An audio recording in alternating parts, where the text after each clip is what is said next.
Bonjour à toutes et à tous, bienvenue pour ce nouveau numéro de Ski Chrono Débrief avec Marc Garcia, notre expert, notre consultant, notre vendeur de virage, notre démonstrateur, notre technicien, tout ce que vous voulez. Bienvenue à toi Marc. Salut Emmanuel, bonjour à tous. Alors, un gros week-end qui faisait suite à un milieu de semaine déjà bien dense. Pour tout vous raconter, Marc m'a harcelé pour faire plusieurs ski chrono débriefs dans la semaine. Ça n'a pas pu se faire. Du coup, on va rester focus sur les épreuves de ce week-end en tenant compte de tout ce qui avait pu se passer en milieu de semaine. Et Dieu sait qu'il s'est passé de belles choses. On va commencer par les filles. Et quand on dit filles, en ce moment, on dit Mikaela Shiffrin. Quand on dit Mikaela Shiffrin, on parle de chiffres, on parle de records. On y a bien cru. Elle a bien failli égaler ton idole, Ingemar Stenmark, mais son compteur reste à 85 pour l'instant. Ouais, en tout cas, Shiffrin, elle fait quand même 3 sur 4 sur cette semaine, donc Ouais. c'est quand même assez fantastique. Aujourd'hui, ça passe un petit peu à côté, mais globalement, que dire, quelle championne. En tout cas, aujourd'hui, elle domine. Hein. Moi, je l'ai vue plus dominante à grande place en géant. Hein. On parlait avec Lionel Pélissier, elle en avait même un petit peu sous le pied.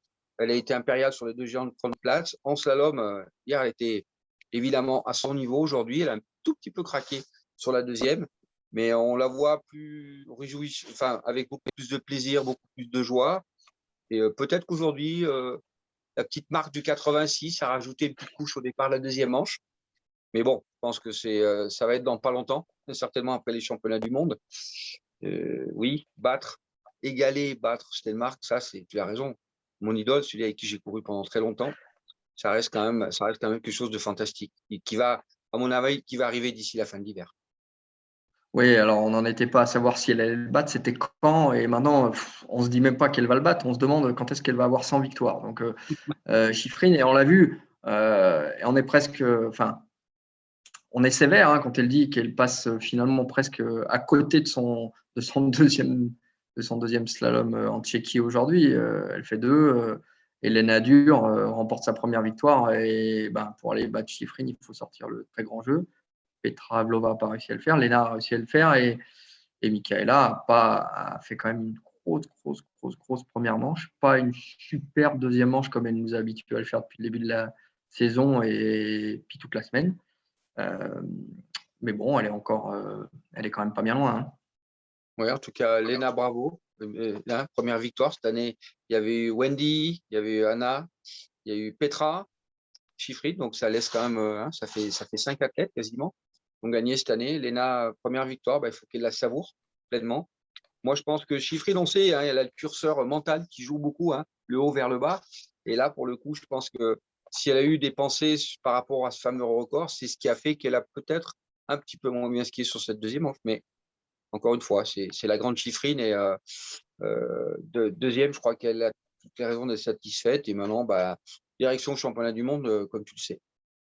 Ouais, et pour revenir un peu sur le JS à Kronplatz, là, pour citer Flo Masnada sur Eurosport, qui disait qu'elle avait repris un modèle de ski un petit peu plus petit, un petit peu plus maniable par rapport à ce qu'elle avait l'habitude de faire depuis le début de la saison. Oui, c'est ce que j'ai souvent dit, le fameux setup. Elle a trouvé cette année avec un nouveau technicien chez Atomic, elle a trouvé ses nouvelles marques avec un nouveau coach aussi. Et du coup, moi, cette année, je la trouve vraiment impériale en géant.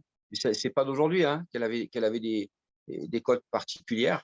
Et là, à Kronplatz, moi, je l'ai même vu à Kronplatz avec des phases au milieu du géant en ayant un contrôle parfait et en remettant le gaz sur la fin. Chose que je l'avais rarement vu faire depuis ce début de saison. Donc, ce qui prouve la marge qu'elle a. Autre star du circuit, un dénommé Marco Dormat, du côté de Cortina. Cortina a l'habitude c'est la grande classique pour les filles. Avec le manque de neige à Garmisch, les garçons se sont retrouvés à faire 2 super G et un seul vainqueur, Marco Dormat, absent en milieu de semaine à Schladming à cause de sa douleur au genou. Finalement, quand il est là, il gagne. Alors, ce mec, c'est un martien. carrément. Odermatt, c'est un martien. Je veux dire, il a un toucher de neige, il a une qualité technique, c'est hallucinant.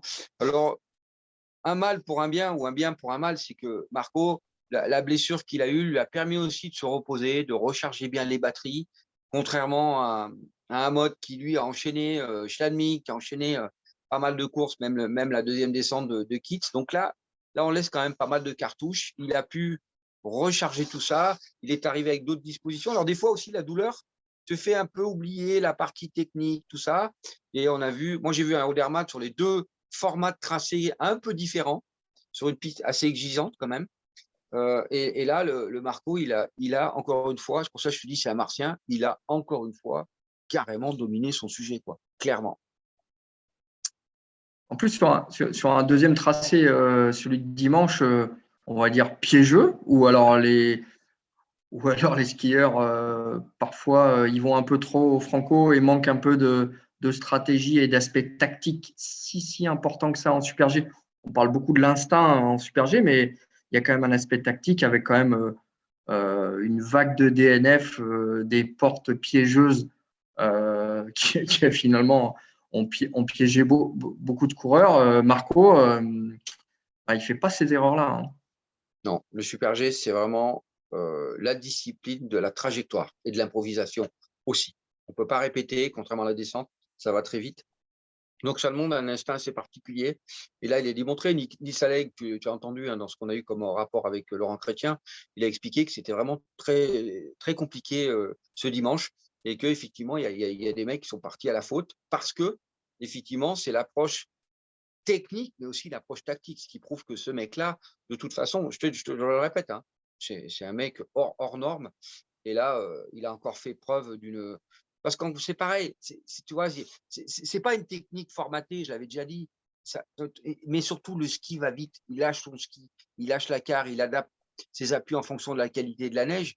Et là, il a encore démontré sur des formes de tracés différentes. Donc, bravo la classe, nos amis suisses, là, pour le coup, solide. Bravo.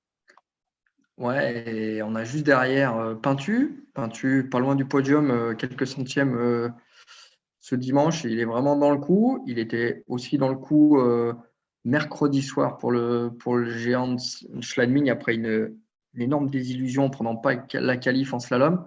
Autant il a perdu le fil en slalom, autant on le voit beaucoup en Super G. Il fait peu de fautes, il s'engage, il laisse filer et il contrôle dans cette discipline. Complètement. J'ai eu Fred Perrin longuement au téléphone après Schladming.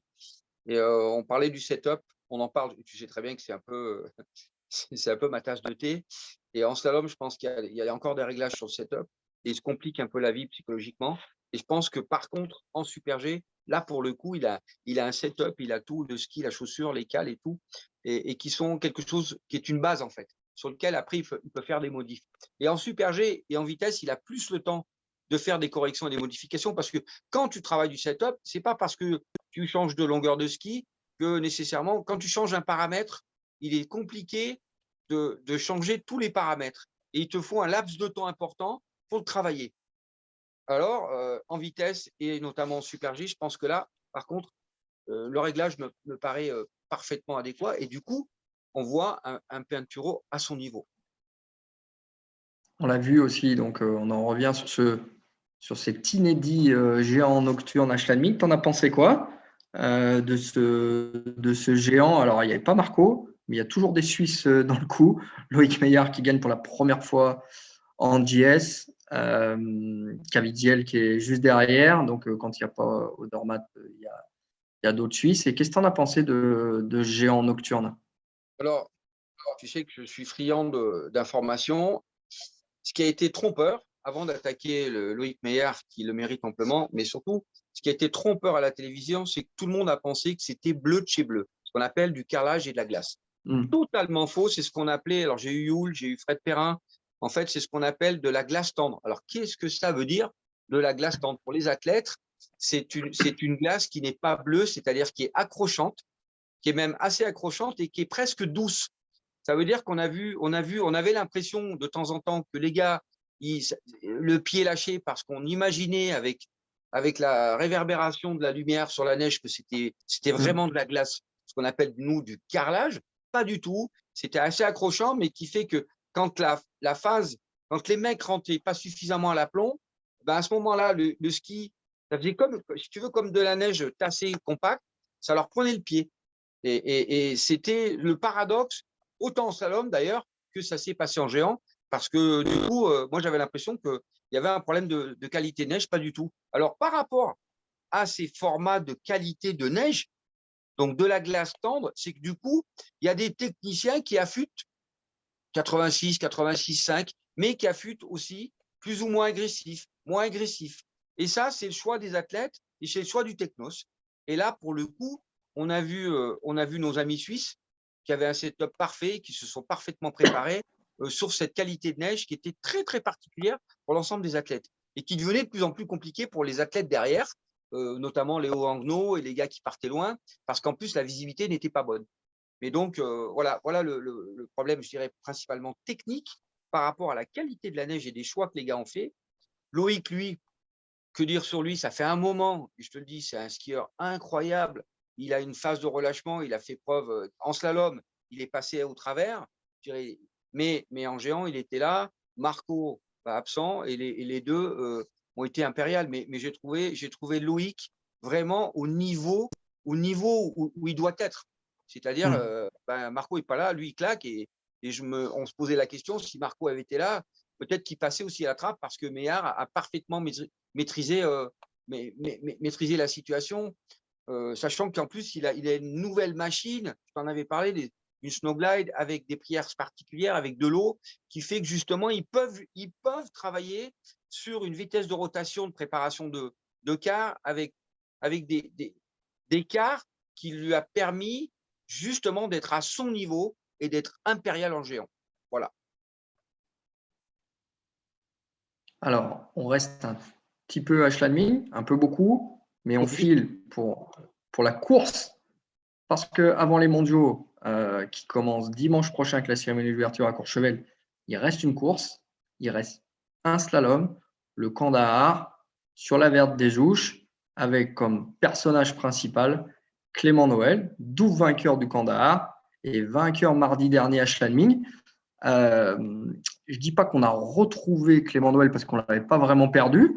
On savait qu'il était là, pas bien loin. On se pose la question, dès qu'il va en bas, il est vide, tout ça. Honnêtement, on a retrouvé du très, très bon Clément Noël. Oui, là, ils se sont entraînés 2 jours sur la piste de Coupe du Monde pour la semaine prochaine, à Chamonix, aux Ouches. Mais à Schladming, oui, il l'a expliqué, je crois qu'il a dit, c'était où ça passe, où c'est l'hôpital, la grande phrase des anciens du ski français à l'époque. Et il a pu se libérer, il a pu enfin pratiquer son niveau de ski à la deuxième manche, puisqu'en fait, c'est là que finalement, il claque la courte. Mais Fred Perrin me disait qu'il ne faut pas oublier que Clément, avec toute cette période qui était très, très compliquée, a fait preuve d'une patience incroyable pour un champion. C'est-à-dire qu'il a remis tout ça tranquillement, malgré la pression du monde journalistique, je dirais, des médias, de tout le monde. Il disait, qu'est-ce qui se passe, machin. Et du coup, il a su remettre jour après jour, avec de la patience, avec un travail colossal, et arriver jusqu'au moment où la confiance étant là, ok, maintenant, je vais pouvoir mettre le gaz. Et ça s'est remarquablement passé, ce qui prouve que c'est un immense champion, parce que souvent, on veut brûler les étapes, on veut revenir, on est persuadé que, mais non, on repart à zéro, ça redemande quelque chose de l'investissement. Et là, chapeau à Clément, il nous a vraiment fait plaisir. Il a gagné pour moi l'un des plus beaux géants, l'un des plus beaux slaloms de la saison. Schladming, c'est quand même, à mon avis, maintenant la mecque du slalom, avec cette belle ambiance autrichienne et qui respecte surtout les athlètes. Donc évidemment qu'on était tous avec des frissons, on était tous heureux d'être tous français et de voir Clément qui enfin pratique son ski d'une manière la plus brillante possible. Alors, comme le dit Fred Comte, le patron du club des sports de Chamonix, ce Kandahar sera l'apéritif des mondiaux. Ça sera un bel apéritif pour nous mettre en bouche, parce que les mondiaux, j'ai envie de dire, c'est demain, hein, c'est dans une semaine. Et dès ce lundi, il y aura déjà un joli point de rendez-vous avec la sélection de l'équipe de France. la France peut aligner 24 athlètes, dispatchés entre les deux sexes, entre 14 au maximum pour un sexe, 10 pour l'autre. Enfin, il y a un panachage. Tu as eu Lionel Pellissier, le patron des dames, là tout à l'heure. Ça va discuter avec David Chastan, l'homologue chez les garçons. Pierre Mignorel DTN va devoir faire quelques arbitrages parce que voilà, les mondiaux, on y est. Je voulais te montrer ça, Marco. Ah oui, Centre génial. du monde. Hein. Parfait. Voilà, et Tessa. Hein. Tessa en couvre, le magazine qui sort ce lundi. Voilà, Centre du monde, Tessa, double championne du monde de géant qui peut, pourquoi pas, viser un nouveau podium, voire un troisième titre. Donc, ça y est, on y est, hein, Marco. Hein. Oui, on y est bien. Tu as raison. Donc, Lionel, oui, expliquer que il était déçu. Hein, il rentre pour les Françaises avec Nasta et Marie Lamure, parce qu'on n'en a pas trop parlé. C'était pas tout à fait leur type de piste. Il rentrait et il m'expliquait qu'effectivement, sur un quota total, on va dire de 24 pour l'ensemble de la délégation française, on peut partir sur, on va dire, une parité totale 12-12, mais qui a peut-être une petite préférence, sachant que les garçons, du fait de Mathieu Fèvre, comme il a les titres de champion du monde parallèles et titres de champion du monde de géant, ils peuvent avoir, par exemple, 5 places en parallèle et 5 places en géant. C'est-à-dire qu'il y a 4, normalement, c'est 4 noms par discipline et par pays, plus l'ancien champion du monde. Alors, effectivement, il y a peut-être un petit peu plus pour peut-être les hommes, sachant que des filles, par exemple, comme Romane, vont faire certainement la descente, le super géant, évidemment, le géant et le super combiné. Ce qui veut dire que ça laisse un peu plus de place, puisque cette fille-là, en fait, c'est un nom qui finalement, ce qu'on donne des noms, finalement. Donc, c'est ça qui est important. Et l'objectif de tout ça, c'est qu'il y a évidemment les anciennes, Tessa, Coralie, Nasta, mais surtout d'imaginer que les places aujourd'hui, les quotas de 4, ils vont faire le maximum pour préparer cette nouvelle génération qui arrive, comme Marie Lamure, comme Dorian Escan, comme bien d'autres, comme évidemment, j'oubliais Clara Direz en géant, et les jeunes en vitesse. Donc, ils vont faire le maximum aussi pour évidemment préparer psychologiquement et ces athlètes, les jeunes, déjà les aguerrir parce que les prochains championnats du monde, c'est déjà dans 2 ans. Ce sera de mémoire à Salbar. Donc, on prépare déjà l'avenir de ces jeunes Françaises. Ouais, justement, la transition est toute faite, Marco. On dirait que tu le fais exprès. Non. Pour les jeunes, elles seront en piste cette semaine parce que cette semaine, c'est la grande semaine de la Coupe d'Europe en France. On a eu 2 slaloms à Vaujany qui est devenu un spot, une année fille, une année garçon. Cette année, c'est les filles avec vendredi la victoire de Dorian Escanet sur le premier slalom. Les filles se retrouvent dans la semaine en mode vitesse du côté de Châtel avec 2 descentes, un super G.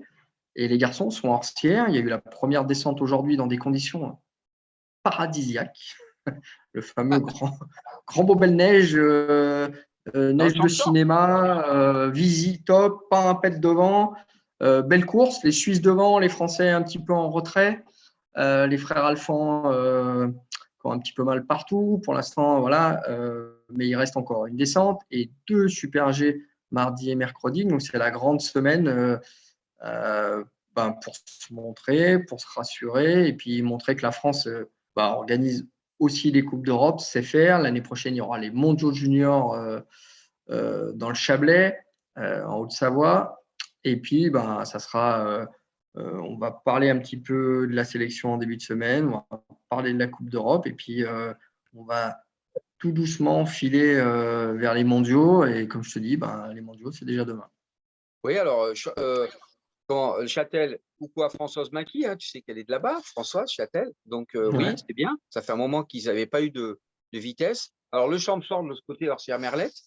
Moi, j'ai grandi un petit peu au ski de Barcelone, donc je sais qu'ils avaient des bonnes conditions. N'oublie pas qu'avant Kranplatz, Tessa était allé se préparer là-bas, que aussi les gars de la vitesse. Et j'ai une info pour toi. Emmanuel. Soyons fous. La semaine prochaine, Chiffrine est annoncé pour aller s'entraîner à Orsières Merlette. J'ai eu l'info. il semblerait qu'elle a fait des demandes pour venir se préparer, vu que les conditions de piste sont très très bonnes et de terrain. Il semblerait que secrètement, puisque là, du coup, ça n'en est plus, qu'elle viendrait se préparer pour les mondiaux à Orsières-Merlette, cher ami. Ouais, justement, à chaque fois, Orsières, donc c'est devenu un spot de vitesse. Hein, la piste Camille Ricou est vraiment, elle a tout. Hein, il y a tout ce qu'il faut. Il y a des sauts, il y a des belles courbes. Elle n'est pas trop dangereuse. Elle est vraiment abordable. Les conditions sont bien. Et donc, tout le temps, juste après cette Coupe d'Europe, profite un peu à tout le monde, à des entraînements, à des courses FIS. Le Champsor est au centre du monde de la vitesse pendant un petit moment. Donc, si chiffrine bien, ça fera un éclairage supplémentaire pour la station alpine et ça sera une belle chose. Ouais, c'est l'effervescence là-bas, hein, parce que les coups de téléphone sont arrivés. Mileli, le président du club, que je connais bien, je salue, effectivement, ils sont tous équipés. L'ours, exactement. Donc, très content qu'enfin, on puisse avoir des terrains français que notamment des grandes championnes comme elle puissent venir pour se préparer, ce qui dénote de la qualité de nos stations et des préparations. Ouais, voilà Marco, un ski chrono débrief bien chargé, comme on l'avait dit. On prend un peu notre souffle, on se retrouve avant les mondiaux, après Cham, avant les mondiaux. On verra comment on vous dira comment on fera pour débriefer les courses. Il y en a plein. On vous donnera rendez-vous forcément pendant un championnat du monde. Pour tout vous dire, pour l'instant, on ne sait pas sous quelle forme, mais évidemment, on sera là. Marco sera là pour vous apporter son expertise, son point de vue et Ski Chrono Débrief se mettra évidemment en mode mondiaux. Merci Emmanuel. Tu sais que n'oubliez pas la cérémonie d'ouverture. La patrouille de Courchevel et Méribel vont faire une démonstration de nuit pendant la cérémonie d'ouverture. Et je suis entre autres l'entraîneur. Donc, ils sont intégrés à la cérémonie d'ouverture. C'est une grande première dans l'histoire. Dans l'histoire des championnats du monde, ce sera un spectacle son et lumière et ils font partie intégrale. Donc, les skieurs, les moniteurs de ski français. Et c'est tout à notre honneur, nous, la France, d'être les premiers dans l'histoire. Ok, et ben, tu seras en piste ou pas loin, et puis tu seras pas bien loin. Voilà. Oui, avec Et plaisir. ben, Allez. bonne semaine à toutes et à tous, et bonne semaine à toi, Marco. À bientôt. Ciao. Bonne soirée à tous. Salut Emmanuel, merci.